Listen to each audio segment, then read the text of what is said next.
Good morning মোহিনী। তো মোহিনী কি mood খারাপ নাকি? মোহিনী আজকে কি খাচ্ছে? পরোটা। তো আজকে আমাদের খালা আসে নাই, দেখো কি অবস্থা বাসার। না কিছু বলবা?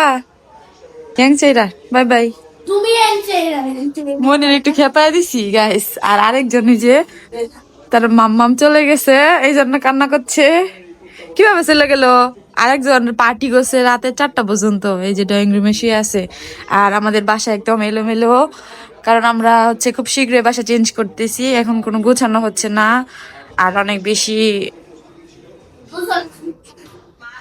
তো সবকিছুই, তো এই রুমটাও অনেক এলোমেলো। তো এলোমেলো ভিডিও করতেছি, সবসময় তো গুছানো ভিডিও করি। যে আরেকজন টিচার যেখানে এখন পর্যন্ত পায় নাই, ছুটি পায় নাই, ডিসেম্বরের মানে শেষ হয়ে যেতেছে। তো এই যে দেখেন এলোমেলো। তো আমরা খুব শীঘ্রই বাসা চেঞ্জ করতেছি। আর এদিকের ভিউটা অনেক বেশি মিস করব, বারান্দাটাও খুব বেশি মিস করব। এখানে যে গাছটা, ওয়াও, এখানে মনে হয় অনেক ফুল ফুটছে। আমি অনেকদিন গ্রামে ছিলাম, আসলাম। আর এটাতে একটু পানি দিতে হবে। এই ফুলগুলো খুব সুন্দর লাগতেছে, এখন পর্যন্ত লাগানো হয় নাই কারণ আমি ছিলাম না অনেকদিন। এত কুয়াশা গাইস, মানে একদম অনেক বেশি ঠান্ডা লাগতেছে। এই যে ঘুরে যাই দেখি আর কি কি অবস্থা। আমার বাসার খুবই খারাপ অবস্থা।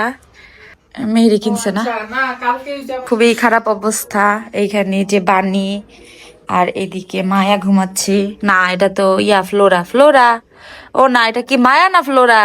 মায়া, এটা হচ্ছে মায়া। সে শীতের ড্রেস পরছে, অনেক বেশি শীত। মায়া কে ঘুম থেকে তুলে ফেলছি, মায়া।